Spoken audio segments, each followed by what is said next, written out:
धरावे ते पाय आधी आधी, सद्गुरु वाचोमी सापडे ना सोय, धरावे ते पाय आधी आधी. 2 वेळा आधी या शब्दाचा वापर केला आहे. त्याचे कारण संसारात, व्यवहारात, शिक्षण क्षेत्रात, सर्व व्यवहारात गुरूंच्या वरद हस्ताशिवाय तुमची कोणतीही गोष्ट पूर्णत्वाला जाऊ शकत नाही. देवापेक्षा संत श्रेष्ठ, संतापेक्षा गुरु श्रेष्ठ. तुम्ही म्हणा असे कसे काय? तर नामदेव महाराजांची पांडुरंगाबद्दल अफाट भक्ती होती. नामदेव महाराजांच्या घरी 14 समाधी घेतल्या आहेत. हे आपणा प्रत्येकाला कीर्तनातून, प्रवचनातून ऐकत असो. एक दिवस नामदेव महाराजांना गर्व झाला, माझी एवढी भक्ती कोणीही करू शकत नाही.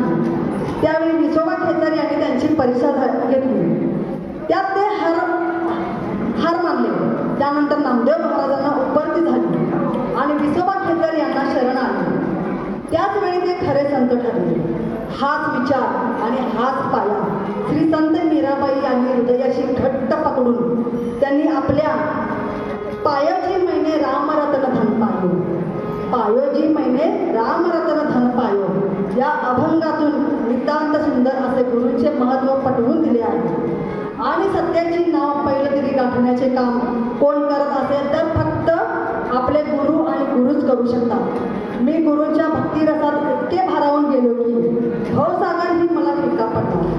हेच या अभंगातून, गवळणीतून संत मीराबाईंनी गुरुबद्दल असलेले प्रेम, उत्कंठा, भक्तिरस, दृढभाव, उत्कटता, व्याकुळता इत्यादी बाबी पटवून दिल्या आहेत.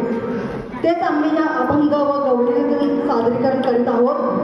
चंडेश्वरी महिला भजनी मंडळ सादर करीत आहे मीराबाई यांच्यावरील भजन आणि गवळण. जय